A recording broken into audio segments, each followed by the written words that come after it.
Bueno, buenos días a todos. La Ateneo Central de hoy es sobre traslado de paciente quirúrgico hacia la unidad de cuidados intensivos pediátricos. Está a cargo del doctor Urquizo como coordinador y los presentadores, la doctora Fernández, la doctora Macker y quien les habla el doctor Schmidt. Como caso clínico disparador, tenemos una paciente actualmente de 9 meses de sexo femeninos con antecedentes de un nacimiento pretérmino con peso adecuado para edad gestacional a las 35,4 semanas con 2.500 gramos con diagnóstico prenatal de hernia diafragmática congénita. Por tener un índice pulmón cabeza observado esperado de 34,4%, en las semanas 30 decidió realizar terapia con feto y se extrajo a la semana 33, observándose una mejoría en el índice de pulmón cabeza observado esperado de un 43,5 a un 54,6%. Eh, a los 4 días de vida, es decir, en enero del 2025, se realizó la hernioplastia diafragmática convencional sin colgajo. Por buena aproximación de los bordes del diafragma, se decidió hacer una sutura y se encontraba herniado el lóbulo izquierdo del hígado, el vaso, intestino delgado y colon. Durante el seguimiento de la paciente, en julio del 2025 presenta un ecocardio sin signos de hipertensión pulmonar. Y en cuanto a la alimentación, presenta un episodio de proctorragia que lo asoció como una alergia a la proteína de leche de vaca, por lo que se estaba alimentando con Neocate 800 mililitros día. Por mal progreso postestructural, se decide hacer una radiografía, que es la que observan en pantalla, observándose contenido herniado hacia el tórax, por lo que se solicita una tomografía y se observa asas intestinales, estómago y vasos eventrados hacia el hemitórax izquierdo, por lo que se decide la corrección quirúrgica de la misma. Se realiza una hernioplastia con colgajo muscular donde se evidencia intraoperatorio que el diafragma tenía los puntos de sutura de la cirugía previa y era delgado, membranoso, sin componente muscular que permitía el ascenso de el contenido herniario hacia la cavidad torácica.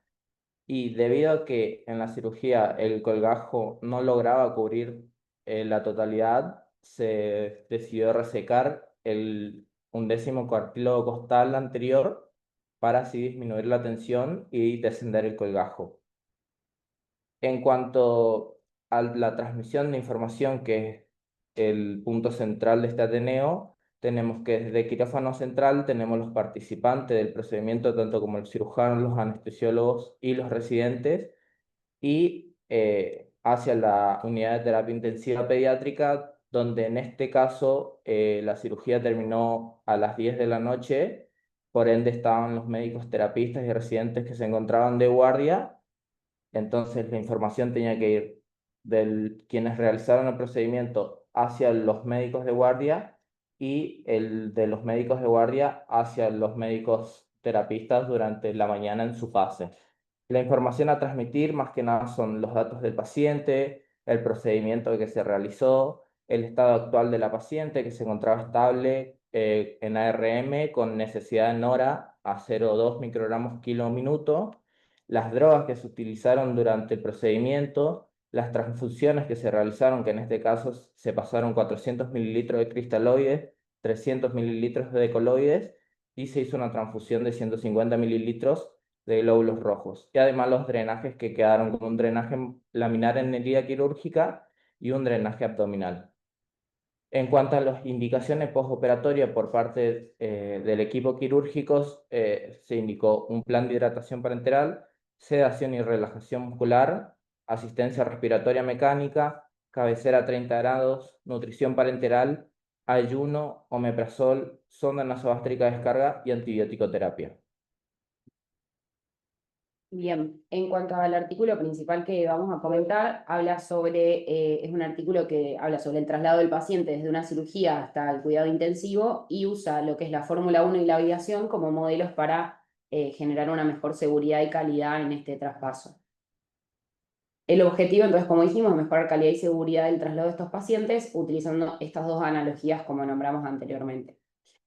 El traslado de los pacientes después de una cirugía, en este caso el artículo habla específicamente de una cirugía cardíaca congénita y compleja, desde el equipo de quirófano que conoce obviamente de cerca al paciente y lo conoce previamente, al equipo de cuidados intensivos que lo va a conocer posterior, se ha considerado un periodo, digamos, importante en lo que es la recuperación y el pronóstico de los pacientes vulnerables. Durante este periodo, digamos, toda la tecnología y el soporte que tiene el paciente, que son múltiples cosas, líneas de monitoreo o inotrópicos o vasodilatadores, se transfieren en dos ocasiones, porque desde el quirófano se transfiere todo a la cama, digamos, de traslado y posteriormente, una vez más, a la cama donde va a estar el paciente en la unidad de cuidados intensivos. Al mismo tiempo, también el conocimiento sobre el paciente y todo lo que se hizo durante la cirugía y los cuidados postoperatorios también se transfieren desde digamos, los médicos en quirófano hacia los médicos y también enfermeros y kinesiología de la parte de la terapia intensiva. Entonces, todo esto lleva a que en todos esos momentos se puedan producir diferentes errores, porque hay demasiados cambios y procesos de comunicación y también de material. Entonces, un poco lo que quiere hacer esto es comparar lo que es, por ejemplo, la parada en boxes de la Fórmula 1 con lo que es este traspaso, digamos, de un equipo al otro, que también tiene que ser en un tiempo, digamos, un tiempo acotado, no se puede demorar mucho porque el paciente rápidamente debe estar estabilizado y, digamos, con todo ahí en la terapia. Entonces el objetivo es combinar la experiencia de esta experiencia con propios conocimientos para desarrollar un protocolo simple, fiable y adaptable de transferencia del paciente para que obviamente mejore la seguridad y la calidad. Ya que este es un periodo bastante crítico después de una cirugía compleja. En cuanto a materiales y métodos que utiliza este artículo para mostrarnos todos estos resultados, es una intervención prospectiva con una evaluación mediante una observación directa que ahora vamos a comentar de todo el rendimiento de esta transferencia. Se realiza en unidades de cuidados intensivos, en este caso de recuperación cardiovascular, de un centro de alta complejidad que tiene hasta 500 casos de cardiopatías pediátricas al año. Y obviamente lo que sí nombra es que la rotación permanente del personal impidió aleatorizar bien los equipos y era como generalmente el que estaba de guardia y no siempre eran los mismos.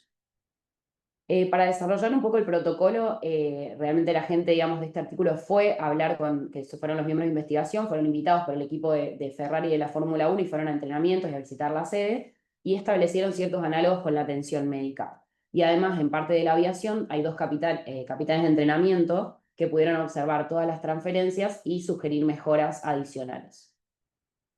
Entonces acá empieza el artículo a mostrar como en las diferentes etapas de este proceso, tanto para la Fórmula 1 y la aviación como para esta transferencia médica, y los compara. Acá a la izquierda tenemos sobre qué categoría va a estar hablando. La segunda columna es lo que se hace en la Fórmula 1 y la aviación, y en la última columna es lo adaptado a cómo se hacía generalmente antes de este protocolo y cómo lo adaptan y lo definen para que sea parecido a la Fórmula 1 y la aviación y sea una mejora.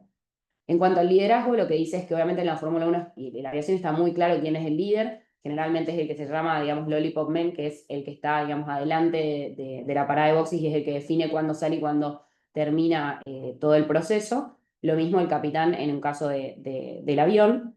Y lo que dice es que nosotros, digamos, en la transferencia no estaba bien claro quién era el que estaba realmente a cargo de todo este proceso y eran bastantes personas las que se involucraban y definen como que el nuevo el protocolo debería definir al anestesista como, digamos, el capitán en este caso, el que va a coordinar todo y definir todo, y va a ser el que le traspase la información posteriormente al médico terapista intensivo que está a cargo del paciente. Después, en cuanto a la secuencia de tareas, obviamente que la Fórmula 1 y la aviación tienen todo muy bien secuenciado y ordenado en cuanto a los eventos, en qué momento tienen que hacerlo y quién. Y nosotros lo que se define en este protocolo es que debería haber un orden, que primero tiene que haber una entrega de equipos y de tecnología, posteriormente la entrega de información y finalizando el debate y la planificación posterior. Después, en cuanto a la asignación de tareas, en la Fórmula 1 cada miembro tiene una o dos tareas que están claramente definidas en el momento, digamos, de la parada en boxes. Y en la aviación, obviamente, también sabemos que tienen tareas muy asignadas, muy definidas y explícitas en casos de emergencias. Y nosotros se evidenció mirando las transferencias previamente a este estudio que era muy informal y era muy errático quién hacía qué cosa. Entonces ahora se designó al anestesista, que era el que estaba a cargo, que asigne las tareas específicas. ¿Quién va a hacer quién se va a encargar del traslado de la ventilación? ¿Quién de la monitorización? ¿Y quién va a encargarse de los drenajes?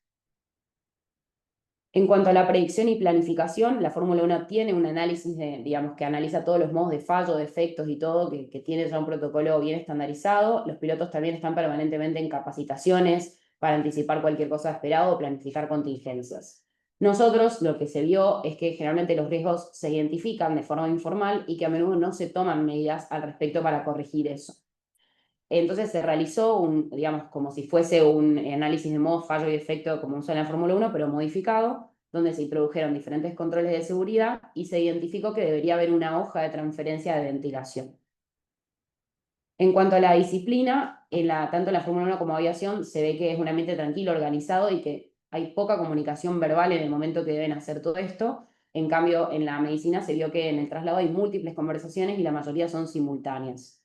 Entonces, sí se logró como establecer en este protocolo que durante la entrega de información, tanto el anestesista como el cirujano tienen que hablar solos, sin interrupciones, y que posteriormente sí hay una discusión y un acuerdo sobre el plan con los demás del equipo. En cuanto a los checklists, también como vemos a la izquierda, hay muchas, tanto en Fórmula 1 como aviación, hay muchos checklists que deben hacer previo a cada vuelo, previo a cada momento de análisis del auto. Y nosotros se definió una lista de verificación que después vamos a mostrar, y el equipo receptor la utilizó, digamos, como una nota de admisión cuando recibe la información.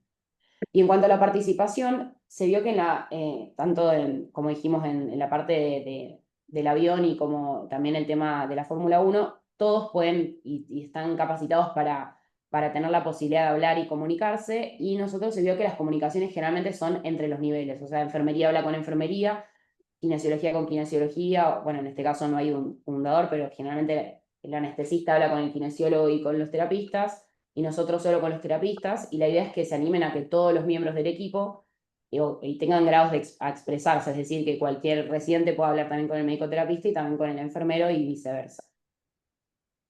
Y en cuanto a los informes, obviamente sabemos que las otras prácticas que ya nombramos tienen muchos informes permanentes y análisis, y lo que nosotros se vio en la parte de la medicina es que ya existía un proceso en marcha donde hay una planificación que comienza generalmente en una reunión multidisciplinaria o alguna conversación previa a la cirugía de lo que es el médico cirujano hacia la unidad de cuidados intensivos, que después la semana previa a la cirugía se reconfirma que ese paciente que se había presentado va a realizarse y después se identifican problemas adicionales ahí previo a la cirugía en el mismo día. En cuanto al conocimiento de situación, sabemos que, por ejemplo, la Fórmula 1, como ya nombramos, esta persona, digamos que es la persona que está adelante y marca los ritmos y ve cómo va todo, es el que tiene que tener total conocimiento de la situación que está pasando en boxes en la Fórmula 1, y en nuestro caso el anestesista o el intensivista son los responsables de todo el conocimiento de la situación cuando se está haciendo la transferencia. Y en cuanto al entrenamiento, sabemos que hay mucho entrenamiento también en las prácticas que nombramos, y nosotros no existía un entrenamiento, digamos, protocolizado para la parte de la transferencia, así que en este artículo mostraron que se introdujo un entrenamiento formal, que era una duración corta de 30 minutos, y que se dieron diferentes hojas de capacitación plastificadas que deberían estar en cada cama de los pacientes. En cuanto a las reuniones que se realizaban, se planteó hacer una reunión semanal donde se podían debatir abiertamente los problemas y las soluciones en cuanto a los traslados. Entonces armaron todo lo que es un protocolo para el traslado. Como dijimos, lo primero, que es la fase 0, se va a completar, el anestesista tiene que completar un formulario de traslado del paciente que lo recoge en quirófano antes de que sea trasladado a la unidad de cuidados intensivos. Al trasladarse, digamos, previamente, perdón, al traslado, la enfermera tiene que recibir, digamos, tiene que ver que el paciente se asegure de que tenga el espacio correcto, que la cama esté todo preparado, que tenga la ventilación y todo lo especificado en el formulario que se le envió del anestesista. Y el médico que reciba al paciente también tiene que asegurarse que toda la documentación esté preparada. Posteriormente es el pasaje, digamos, de lo que dijimos como el equipamiento y la tecnología. El equipo, digamos, transfiere la ventilación, la monitorización y el soporte desde sistemas portátiles a los del cuidado intensivo, y el anestesista debe verificar todo digamos, que el equipo y el paciente esté todo adecuado. Y se identifica específicamente a la enfermera y al médico que van a recibirlo y confirman que estén disponibles. Como dijimos, la parte después de la información, generalmente el anestesista y el cirujano hablan primero sin interrupciones, y después, posterior a eso, sí, los médicos receptores o los enfermeros también pueden terminar debatiendo y consultando algunas cosas. Y también hay una ayuda en memoria para que ellos puedan ir tiqueando, digamos, todo lo que se debe recibir de información del paciente. Y a lo último es la discusión o plan, que se discute el caso en equipo, en grupo, y ahí el médico de recepción es el que empieza a tomar, digamos, la posta de esto, y el equipo de unidad de cuidados intensivos posteriormente queda como responsable de la atención del paciente. En cuanto a, ahora sí más, el estudio, digamos, que hicieron, se evaluaron 50 transferencias de 50 pacientes entre de edades de 2 días, perdón, de vida a 6 años. Todos, el 100% eran intubados con asistencia respiratoria, con alguna infusión endovenosa y alguna vía de monitorización, catéteres y drenajes. Casi todos eran cirugías cardiovasculares a corazón abierto. El número 1 y 2 son de bajo riesgo, 3 y 4 cirugías de alto riesgo. Y la duración fue de 2 a 6 horas en quirófano. De esos pacientes, 23 se realizaron, digamos, se vieron en un protocolo previo, digamos, sin el protocolo que mostramos actualizado por Aviación y por Fórmula 1, y 27 transferencias fueron sí ya con este nuevo protocolo. Y como ven, la mayoría eran de mitad de riesgo alto, mitad de riesgo bajo en el postquirúrgico. La evaluación tuvo un único observador que tenía experiencia en errores humanos en entornos quirúrgicos, que estuvo en todos los traspasos estudiados, y se evaluaron 4 cosas. Como dijimos, los checklists, que son los que ahí pusimos un poco para que vean, pero es la parte de la ventilación, ver el monitoreo, si el equipamiento está bien previamente, todo lo demás. Después la calidad del traspaso de la información, que también hay un checklist del nombre, de, digamos, las cosas importantes, qué se pasó en la anestesia, qué condición tiene, qué diagnóstico tiene. La duración, desde que el paciente ingresó a la unidad de cuidados intensivos hasta que el anestesista, digamos, la gente de quirófano se va desde la cama del paciente, eso también se evaluó. Y el trabajo en equipo, que se hizo una encuesta como de Likert, que lo que ve es del 1 al 5, que también se hizo estos 4 pasos. Bueno, y en cuanto a resultados, lo que se vio es que el nuevo protocolo condujo a mejoras en todos los aspectos del traslado. O sea, el número promedio de los errores técnicos se redujo de 5,42 a 3,15. El número promedio de emisiones de información se redujo de 2,07 a 1, perdón, 2,09 a 1,07, y la duración del traslado se redujo de 10,8 minutos a 9,4, que si bien en tiempo no se reduce, digamos, de una forma importante, tampoco retrasa el tiempo del traslado, y eso que tiene aplicado el nuevo protocolo. En en esta gráfica lo que vemos es todos los ítems que se evaluaron antes y después de aplicar el nuevo protocolo, y lo que están viendo en las columnas grises es lo que se midió antes de usar el nuevo protocolo. Y se ve que en todos los ítems evaluados antes del protocolo había más número de errores técnicos. Esta es la gráfica de errores técnicos. Y la columna que tenemos con las líneas o con las rayas es después de aplicar el nuevo protocolo, y en todos los ítems se ve que hubo mejoría en el número de errores técnicos. Y en la siguiente figura se ve lo mismo, pero ya no aplicado a los errores técnicos, sino a las omisiones de información, que pasa exactamente lo mismo. De todos los ítems evaluados antes del nuevo protocolo, había en la columna gris, digamos, significativamente más errores que en la columna de las líneas, donde se ve que cuando se aplica el nuevo protocolo, reduce bastante también la omisión de la información. También en cuanto a resultados, la probabilidad de errores múltiples, que bueno, ellos lo definen errores múltiples como tener un error técnico y también un error de omisión de información, se redujo del 39% al 11,5% de los pacientes aplicando el nuevo protocolo. Y en el análisis de regresión, bueno, sugirió que el nuevo protocolo mitigó el impacto negativo del rendimiento del trabajo en equipo en la tasa de errores. Y además el protocolo fue muy fácil de enseñar, o sea, se podía transmitir la información en los cambios de turno en menos de 30 minutos, y se podía implementar fácilmente, a pesar de, bueno, que ya saben que en todo el personal de salud tiene turnos muy variables y cambiantes. Y en esta figura lo que estamos viendo es en el análisis de regresión, vemos que hay una línea que está con el signo más, que es, digamos, antes de aplicar el nuevo protocolo se veía que había más número de errores, que disminuía dependiendo del rendimiento del equipo. Y esta línea después, que está marcada o punteada con las X, se ve que bajó progresivamente aplicando el nuevo protocolo y independientemente del rendimiento del equipo, que eso vieron que se había evaluado con una encuesta, que cada ítem era 5 puntos, se vio que se redujo también drásticamente después de aplicar el nuevo protocolo. Y bueno, como conclusión, el desarrollo del proceso del traslado es sencillo y es fácil de entrenar usando la experiencia de otras industrias de alto riesgo, como la Fórmula 1 y la aviación. Esto redujo errores y mejoró la transferencia de información sin afectar la duración del traslado.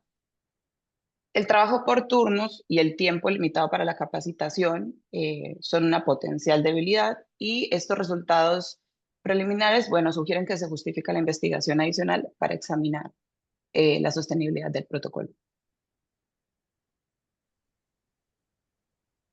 Perfecto. Bueno, muchas gracias. En esta ocasión, nosotros hemos invitado al doctor Augusto Pérez, que es terapista ex jefe del Servicio de Terapia Intensiva de nuestro hospital. Con él hemos discutido ampliamente este y muchos otros temas también. E invitamos también al Servicio de Anestesiología, que está el doctor Carlos Teijido y el doctor Pablo Rossi, porque si bien el artículo habla de cirugía cardiovascular, Augusto nos va a explicar ahora bien cuáles son las ventajas de armar un protocolo en cirugía cardiovascular, pero la discusión es cómo podemos extender esto a cirugía torácica entendiendo la variabilidad de la cirugía torácica, ¿no? Así que, perdón, y está el doctor Juan Osuna del Servicio de Cirugía Cardiovascular, también invitado a este Ateneo. Así que, Augusto, buenos días y gracias por estar y te cedo la palabra a ver para que nos cuentes un poco toda tu experiencia. Bueno, gracias por la invitación, Mauricio. Para mí fue una grata sorpresa. Este artículo que yo le compartí a Mauricio, lo uso siempre en charlas de team working. Y la verdad que siempre me sorprendía porque al finalizar las charlas, que muchas veces he repetido, siempre me pedían otras cosas de la charla y nunca me pedían este artículo. Y cuando yo lo introducía en las exposiciones, para mí era muy interesante, pero nunca lograba que nadie. Así que se ve que tenía que esperar hasta que les interesara a un cirujano. Me parece que yo me equivocaba entonces con el público en donde lo mostraba y no con el artículo. Lo interesante de esta evidencia, y lo que les voy a resaltar que siempre lo resalto, es la importancia en cuanto nos colocamos en un proceso de mejora, especialmente centrado en la seguridad y en la calidad, dos variables que van juntas y que creo que ya lo hemos aprendido en el hospital a través de los procesos de acreditación y reacreditación de John Commission. El tener una herramienta de control como es un checklist no es lo único que nos va a asegurar que realmente podamos implementar para conseguir los objetivos que queremos un cambio. Y fíjense que hablo de implementar cambio y no de implementar una herramienta, porque ahí viene una confusión muchas veces frecuentes. Una herramienta como un checklist en un escenario de alto riesgo, si bien es un paso útil, no define únicamente que podamos bajar el objetivo, modificar el objetivo que nos hemos propuesto, como en este caso los autores, bajar el número de eventos adversos asociados a la transferencia de cuidado. El primer punto que ustedes tienen que tener la herramienta, pero también tienen que tener la definición de rol. Si los roles no están claros en un escenario de alto riesgo, la herramienta de poco les va a servir. Ustedes pueden tener el mejor checklist, pero si nadie está a cargo de hacerse responsable de un procedimiento específico dentro del proceso, no les va a servir nada porque van a controlar algo que en todo caso no se ha hecho y puede ser que lo corrijan después de mencionarlo, pero esto o puede ser tarde o ya puede haber ocurrido el evento.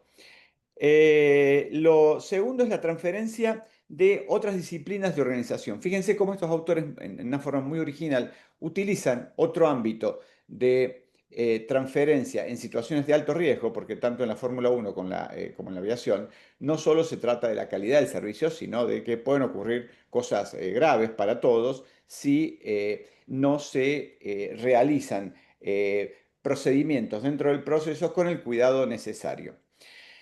Fíjense qué importante que fue como señalaron al presentar el artículo en forma excelente, la importancia del rol de un líder.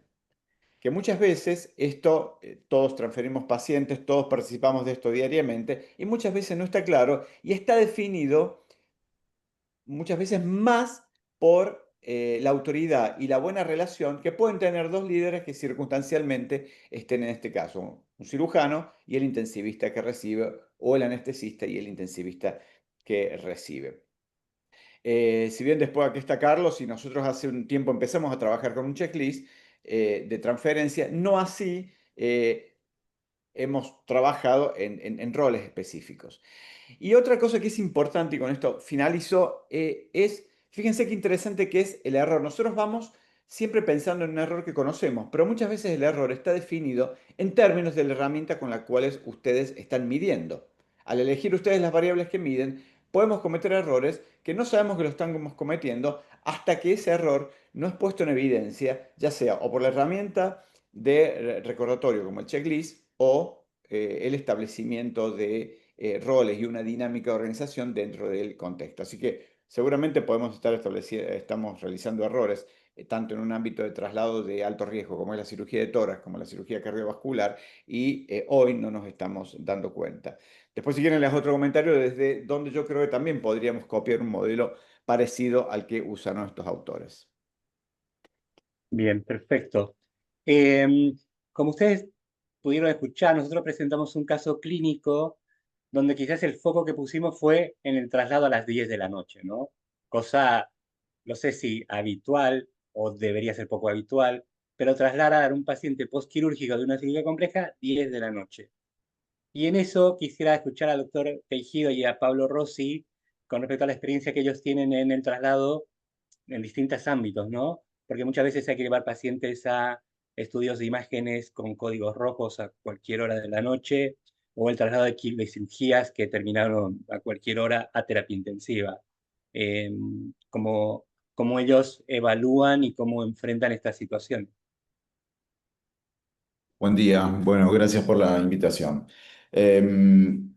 Sí, obviamente el tema del horario es problemático y eso ocurre, no acá, en todo el mundo está documentado que cuando un paciente se opera en urgencia o en horarios no habituales o de planta, obviamente los riesgos aumentan en todo sentido y no tiene que ver solo con el handover o la cuestión de la transferencia. Con Pablo particularmente, con Pablo Rossi, que está también acá presente, creo que particularmente tenemos bastante experiencia en cardiovascular pediátrico, porque muchas veces procedimientos que iniciamos a mediodía los terminamos bastante tarde por la noche. Mm, Creo que es válido aclarar que generalmente somos los mismos que trabajamos en ese equipo, entonces de alguna manera tenemos una dinámica un poco más aceitada en cuanto al proceso de transferencia. Sí, lo cual no quita, como decía Augusto, que seguramente cometemos muchos errores y por ahí no usamos la herramienta adecuada para identificarlo, como muy bien enmarcó Augusto. Creo que el tema está cuando nos enfrentamos a cirugías de guardia con a veces el equipo de anestesia que no es el habitual de quirófano o en otras áreas cuando tenemos que hacer un procedimiento fuera de quirófano. Quizás Pablo acá pueda aportar algún dato más. Eh, Nada, simplemente que tener una herramienta primero para conocer el paciente previamente, sobre todo en los procedimientos fuera de quirófano que son quizás cortos, pero en pacientes altamente complejos y, y la buena comunicación creo que es clave en esto, más allá de los protocolos, de los checklists, que con terapia intensiva pediátrica lo hemos trabajado en una época, la comunicación es clave. Ese es el punto para mí fundamental de todo esto, el hablar con ustedes como cirujanos y el hablar con la gente de cuidados intensivos antes, si el paciente está ahí, y después también para hacer la transferencia. Y no sé, Pablo, si querés agregar algo más. Buen día a todos, ¿qué tal? Sí, sí, me parece que, como dice Carlos, no sé cómo fue el caso ni quién participó, pero es bien paradigmático de dónde un protocolo podría funcionar para mejorar o disminuir los errores en la transferencia. Uno en general cuando hace una transferencia a un paciente a las 10 de la noche, probablemente hace 2, 3, 4, 5 horas que está con el paciente, en general está cansado y pensando en irse. Entonces el protocolo o el checklist de transferencia lo que hace es funcionar como una especie de soporte cognitivo. Entonces uno de alguna manera se obliga a encarrilarse en una secuencia de información, y eso para mí es muy importante. Creo que desde la perspectiva por ahí de la terapia, donde el paciente es nuevo y se genera todo un interés y un entusiasmo, casi de manera especular nos pasa a nosotros de el cansancio y el agotamiento de la atención, que con un poco uno llega y deja al paciente casi con la última energía. Entonces ahí me parece que es donde, digamos, funciona muy bien para como un poco encarrilarlo a uno en decir, bueno, la secuencia de información es esta, y creo que si bien, no sé si nosotros no tenemos un protocolo formal, yo mentalmente siempre trato de, como bueno, ponerme en rol y hacer la transferencia de cuidados un poco de manera esquemática, y trato de siempre transmitir eso a los residentes cuando hacemos las transferencias. Lo otro que me parece importante aportar a esto es, hay un concepto en la aviación que se llama cabina estéril, que es cuando el avión despega y aterriza, la cabina estéril se establece como un lugar donde el diálogo solamente es conducente al proceso de despegue y aterrizaje. Entonces, esto se implementó en unos procesos de transferencia donde uno por ahí llega con el paciente y mientras está a cargo el equipo de traslado y se establece por ahí el monitoreo básico o algo, y llegan todos los actores involucrados en el pase, se puede hablar de cualquier cosa, pero en el momento se establece que se inicia el pase y en ese momento se inicia lo que sería la cabina estéril y uno no puede interrumpir, o por lo menos no puede interrumpir con cosas que no tengan que ver con el paciente, la conversación. Todas estas cosas como que parece que están cargadas de una solemnidad y una rigidez que a nosotros, me parece que como latinoamericanos nos cuesta mucho incorporar a la práctica regular, pero que en un escenario complejo como este quizás no nos haría mal. Nosotros en el quirófano ya tenemos la pausa preoperatoria y no se implementó hace tanto y al principio nos parecía bastante ridícula y creo que ahora ya se naturalizó y la hacemos y nos damos cuenta de lo importante que es. Quizá los pases de pacientes deberían tener un poco más de estructura, por lo menos si no formal, una estructura un poco transmitida de manera informal, pero que sea respetada dentro de lo posible. En neonatología, ellos tuvieron una iniciativa hace un tiempo de implementar un checklist de traslado que se reflejara también en una evolución, y como todas las cosas que se hacen entre dos servicios, un servicio la abrazó la práctica con mucho rigor y el otro servicio prácticamente no la incorporó, anestesia no la incorporó, así que quedan solamente las evoluciones de traslado y de recepción hechas por los neonatólogos, pero poco esas evoluciones a nosotros nos sirven para poder darnos cuenta cuáles son los elementos que ellos quieren escuchar de nosotros y cuáles de ellos les interesa que escuchemos cuando nos traen los pacientes. Y si bien no fue un éxito total, como cambio de la conducta creo que también nos aportó.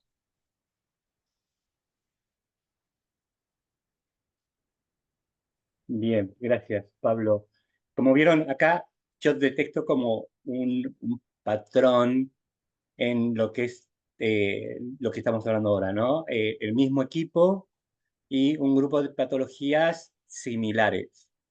Y en ese sentido, Juan Osuna, no sé si te agarro en buen momento o no, eh, quería escuchar un poco tu opinión también, porque esto se implementó desde el ámbito de cirugía cardiovascular para disminuir el riesgo, ¿no? Entonces, uno se preocupa mucho en lo que es todo lo que es pre y cirugía, y nosotros muchas veces con el cansancio, como decía Pablo, uno ya llega con el último esfuerzo al traslado y nosotros hacemos una transmisión oral de toda esta información, ¿no? No hay un papel, un checklist, algo que quede escrito del tema del arribo a terapia intensiva. Juan, ¿cómo esto cambia o ha mejorado la cirugía cardiovascular desde tu punto de vista?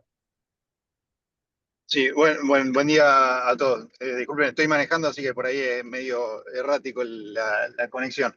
Un poco lo que recién remarcaban tanto Carlos como Pablo, desde la implementación de eso permite ordenar, organizar o sistematizar un poco lo que es la transferencia del paciente. Como para agregar dos o tres cosas, Muchas veces, como decían recién, las cirugías nuestras son cirugías largas y hay gran parte de la transferencia que es como una pretransferencia, que es la comunicación que hay desde la terapia con anestesia. En las horas que van transcurriendo van viendo, o sea, van viendo cómo el paciente va evolucionando dentro del mismo procedimiento y preparando todo.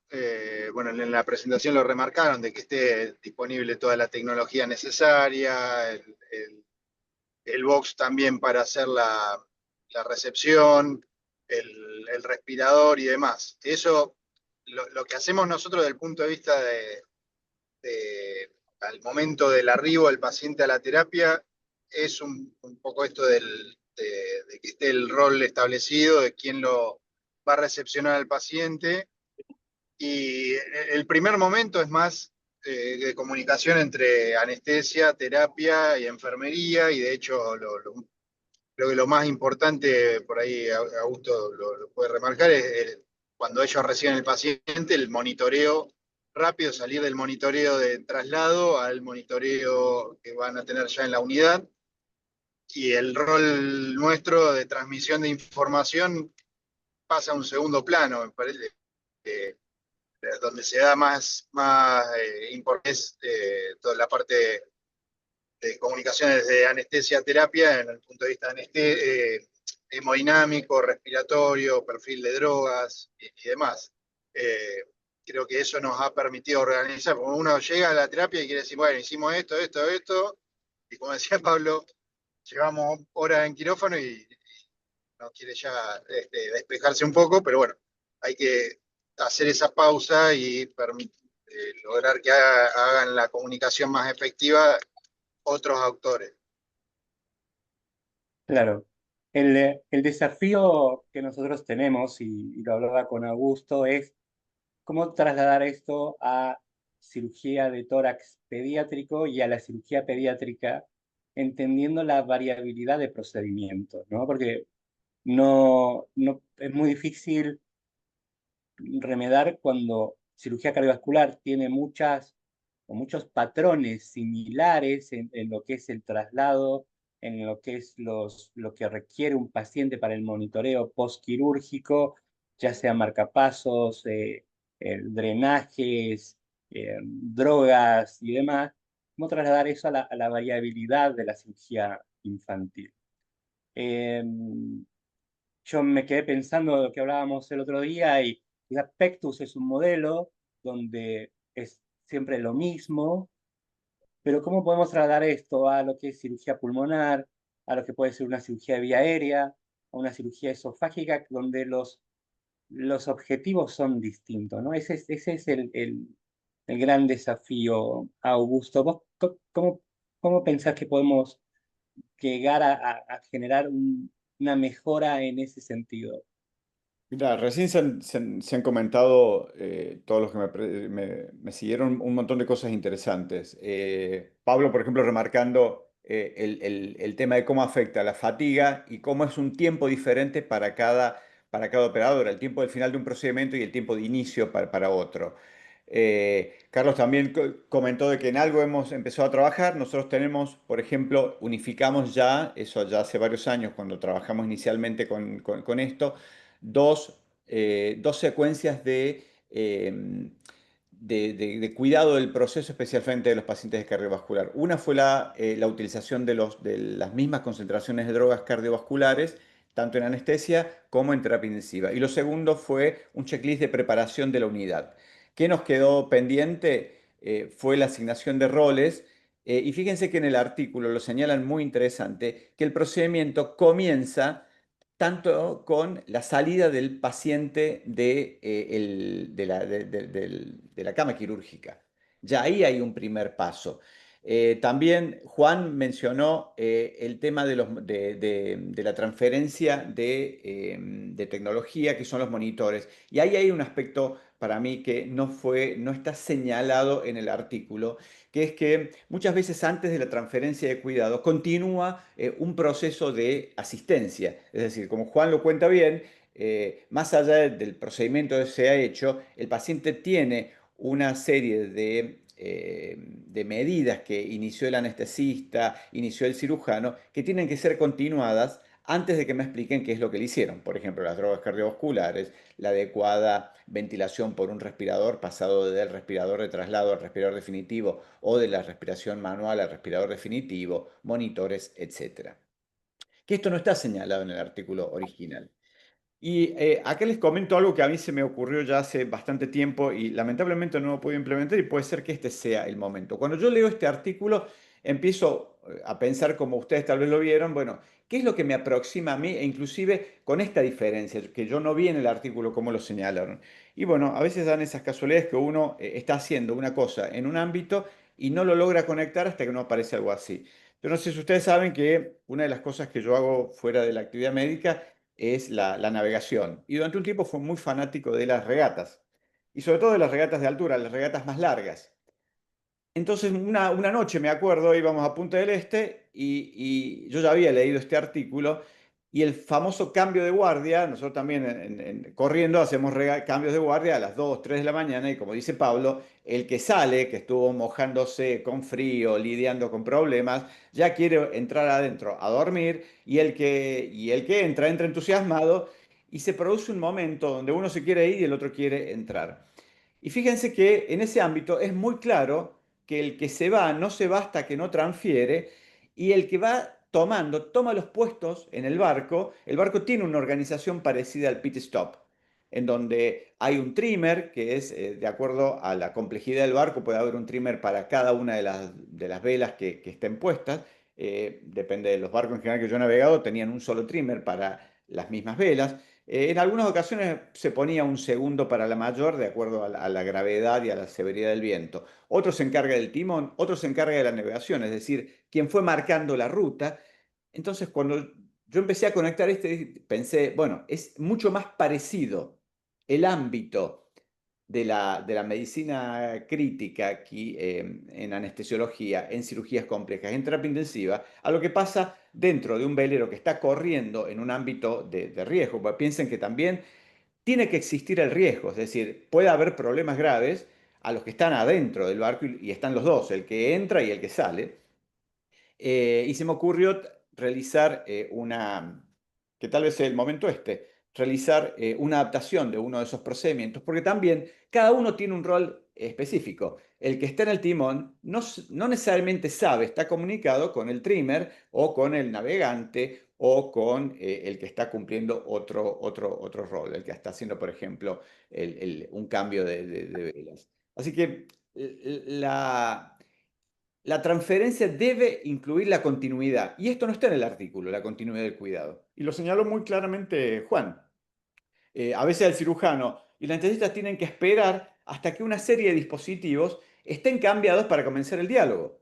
No se puede empezar un diálogo entre dos líderes si el paciente está conectando el respirador y están viendo si realmente, por ejemplo, algo que es muy común, si el tubo se movió en el traslado. Es decir, primero tenemos que asegurar que todo lo que trajo el anestesista esté colocado en la cama del paciente y ahí puede comenzar el diálogo. Lo mismo va a pasar con las cirugías de ustedes, Mauricio. Tiene que estar asegurado esto para que empiece el diálogo y vos nos empecés a contar qué fue lo que hicimos y qué es lo que vamos a tener a cuidar en las próximas horas. Hay como una diferencia de dos tiempos que el artículo no lo señala, puede ser que lo hayan tenido en cuenta, porque ellos se fijan más en el error en relación a un procedimiento dentro del proceso.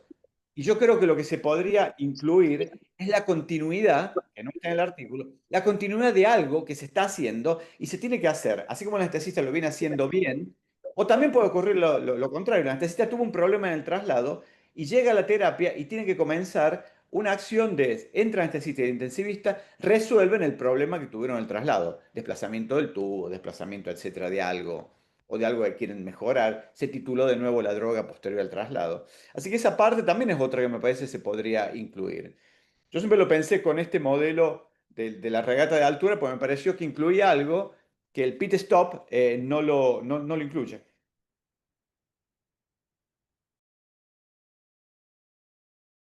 Así que si querés te invito a navegar y vamos a empezar a cambiar las cosas. Nos subimos todos, Vamos a Punta del Este. corremos Yo, a punta yo de quiero, yo quiero que me inviten a ver Ferrari.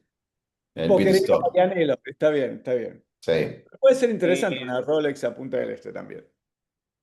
del doctor Figueroa, lo escuchamos. Muy buen día para todos. Qué tema tan importante. La verdad, no conocía el artículo y me voy a encargar de incluirlo en lo que tenemos que hacer nosotros acá en el hospital.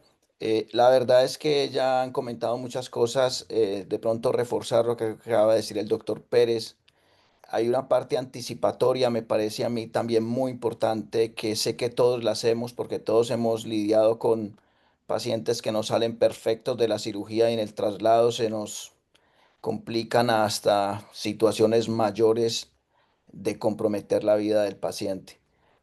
O incluso en algún momento hemos tenido alguna mortalidad en ese momento después de haber hecho todo, eh, se supone que de la mejor manera.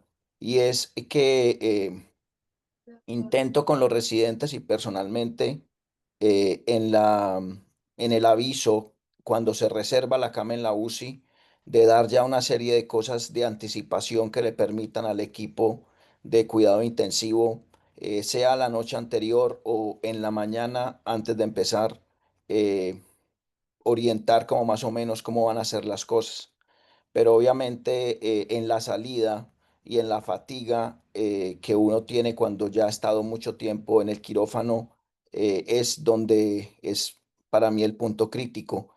Y es que yo lo que hago personalmente también es, termino la cirugía, dejo por decir algo a los residentes cerrando, y lo primero que hago después de hablar con los papás y de haberle preguntado al anestesiólogo en ese momento cómo están las cosas, subo a la unidad de cuidado intensivo y les anticipo nuevamente que ya va a llegar el paciente, y hasta ese momento, aunque pueden cambiar las cosas en algunas situaciones, cómo va a venir el paciente, para que se vuelvan a preparar nuevamente los de cuidado intensivo. Y en la tercera vez, ya cuando se está con el anestesiólogo entregando el paciente a la unidad, obviamente hacer nuevamente todo lo que ustedes están diciendo.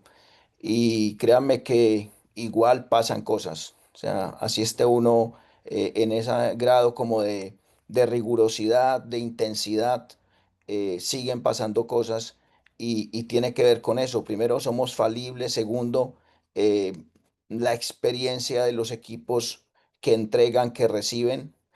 Muchas veces nosotros acá en el hospital tenemos una variación muy importante de personas nuevas que se entrenan con nosotros, auxiliares de enfermería, enfermeros, pediatras, y nos encontramos un personal nuevo al lunes siguiente por situaciones de contratación y cosas de esas. Y eso pues se ha expresado obviamente a las partes directivas porque eso compromete la necesidad de reentrenamiento, de organizar al que acaba de llegar,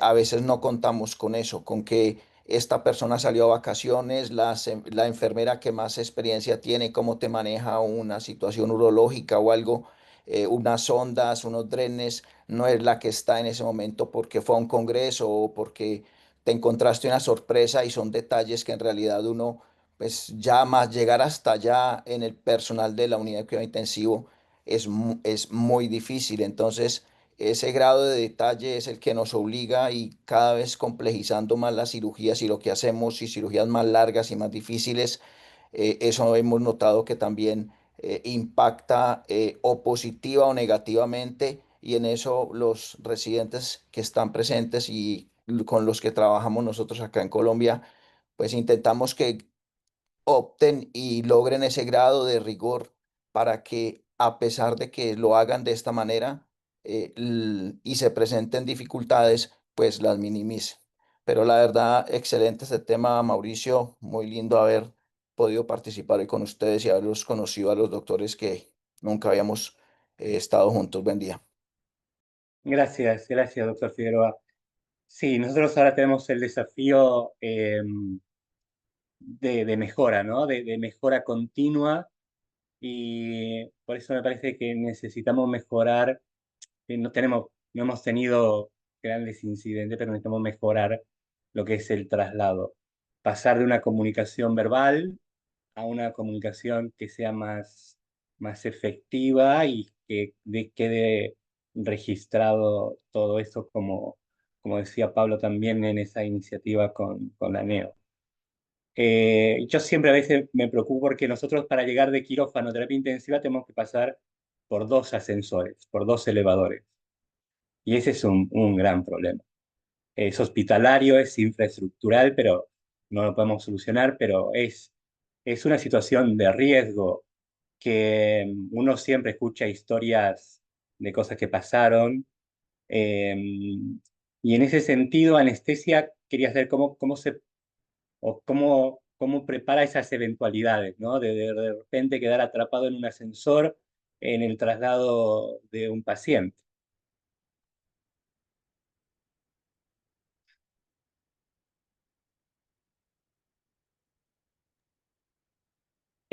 Dos ascensores y agregado dos rampas. Y quizás las rampas para mí representan el lugar de más lío porque muchas veces en ese momento la posición del paciente cambia, la posición de las bombas en relación al paciente cambia, se generan bolos, aunque ínfimos, de drogas o se redistribuye la sangre dentro del paciente y eso siempre suma la inestabilidad. Eh, es un poco irremediable esa adversidad arquitectónica que nos pone el hospital, eh, pero la verdad que a nosotros nos condiciona mucho. Un caso bien claro es que muchas veces decidimos no extubar pacientes de cirugía cardiovascular porque es como combinar dos cosas muy malas a la vez, que es poner al paciente en una situación frágil de recientemente extubado y después hacer un traslado con todos los desafíos que implica en ese contexto. Entonces, un poco el manejo del riesgo es un elemento central y muchas veces hacer que en vez de tener condiciones ideales en términos de recuperación del paciente, hacer condiciones ideales en términos de seguridad para el paciente y diferir estas transiciones o momentos de equilibrio frágil a un contexto más estable. Yo extubar a los pacientes que van a pasar por sala de recuperación o no extubar a los pacientes y trasladarlos directamente a la terapia de manera más segura.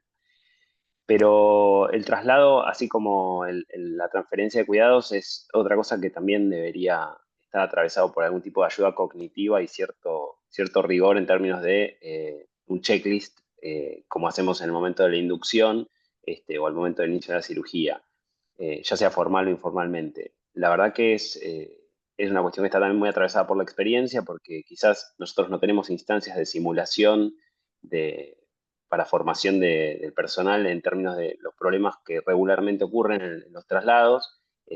Todos los que conocen la incubadora de traslados saben la cantidad de problemas que solamente una máquina puede generar.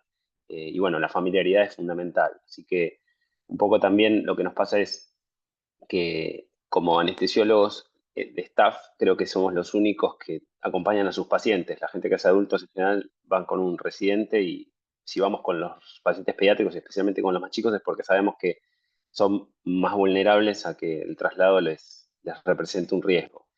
Y también es parte de la experiencia como tener eso en cuenta. Creo que la terapia es mucho más rigurosa en términos de traslados. Ellos hacen muchos traslados para estudios diagnósticos y siempre lo hacen de manera más organizada. Nosotros, como siempre, somos el mal alumno y lo hacemos un poco de manera más informal. Pero me parece que tenemos más para aprender de los terapistas en ese sentido. No, y yo lo único que agregaría, pues los tengo que abandonar ya porque tengo que ir a quirófano.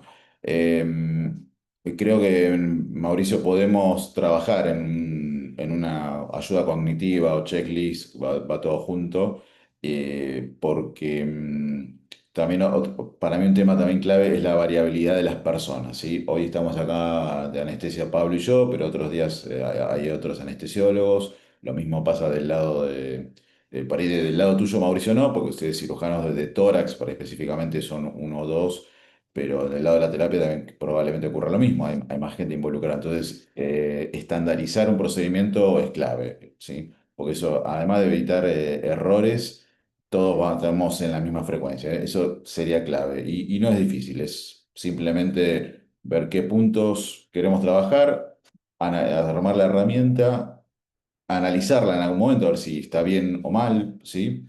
Y seguramente con esto vamos a darle mejor cuidado a los pacientes. Augusto va a estar contento porque va a lograr su prédica avance. Y yo también, obviamente, les propongo que a partir de este disparador que fue este Ateneo, creemos un grupo de trabajo para que transferencia sea no solo de información, sino de transferencia de cuidado, y no solo pensar en la herramienta, sino en el entrenamiento de roles. Tenemos un área de simulación muy buena en el hospital, y bueno, yo creo que se pueden probar otros modelos de organización, como les comenté recién, que también pueden llegar a ser hasta divertidos, disruptivos, y esto también hace que la gente se pueda conectar más, y creo que lo podemos hacer sin duda. Lo podemos hacer. Sí, de hecho les cuento de hace unos años, creo que fue justo previo a la pandemia, no sé, hace ya 5 o 6 años, que hicimos incluso simulación de trasladar un paciente simulado de acá hasta la terapia pediátrica para ver si podemos usar incubadores. No sé qué. Hay muchas herramientas que podemos implementar y simplemente trabajar en conjunto y lo podemos hacer. Yo los abandono, gente. Muchas gracias por la Muchas invitación. gracias, Carlos. Bien, bueno, Augusto, tenemos un desafío Obvio. eh, para, para, para trabajar y mucho. Eh, y quería terminar esto con una recomendación tuya, con la experiencia que tenés en lo que es cómo lidiar, ¿no?, con las complicaciones del traslado, cuando llega un paciente a terapia intensiva. Eh, Eh, Mira, lo primero yo creo que tenemos que centrarnos en prevenirlas.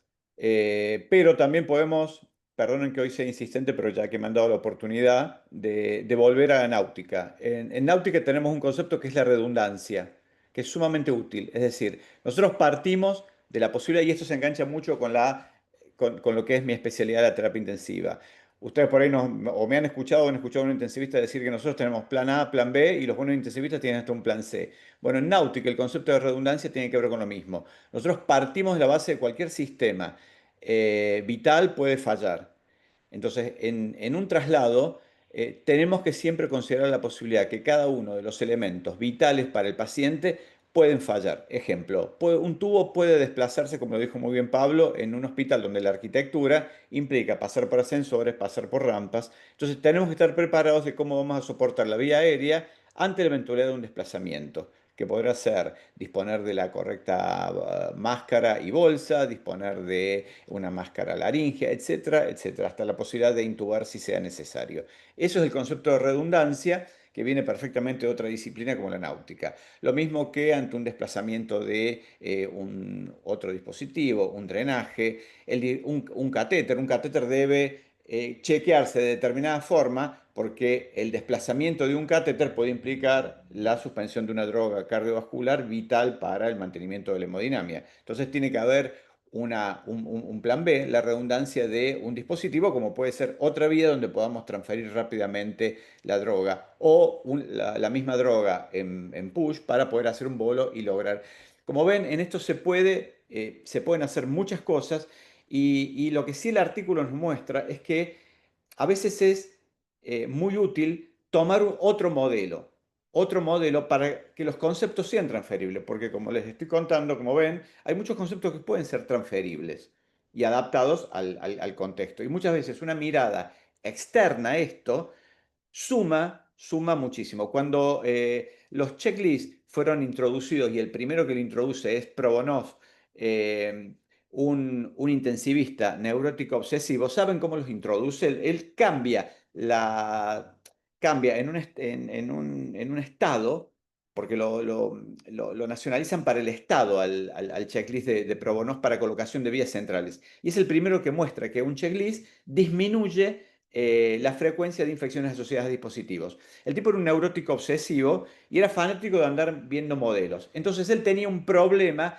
cada vez que salía de vacaciones, me imagino muy americano, llenaba su camioneta de cosas y nunca sabía qué cosas poner primero para que algunas no se rompieran, etc. Entonces empieza a ver que en la aviación había formas de organización que no se superponían. Entonces, créanlo o no, el tipo empieza con un checklist para armar su camioneta para salir de vacaciones. como todo, como un buen intensivista, un día empieza a ver que los problemas de la terapia se podían solucionar con lo que él hacía al cargar la camioneta. Y así realiza el primer checklist para controlar el proceso de colocación y bajar el número de infecciones asociadas a la colocación de vías centrales. Así que yo soy un fanático de que esto se puede hacer encontrando un modelo correcto, lo podemos transferir, como ya hemos mencionado, establecimiento de roles, transferencia de información estandarizada como es un checklist y el nuevo concepto que les acabo, espero dejar, el de redundancia para tener un plan B si algo falla. Perfecto. Bueno, muchas gracias a todos. Augusto, Pablo, Juan, gracias por estar. El doctor Figueroa también. Son las 8:02, así que vamos a terminar acá y nos veremos la próxima semana con otro tema. Gracias, buen día, Chao, hasta luego. gracias. Adiós. Gracias, buen día. Luego.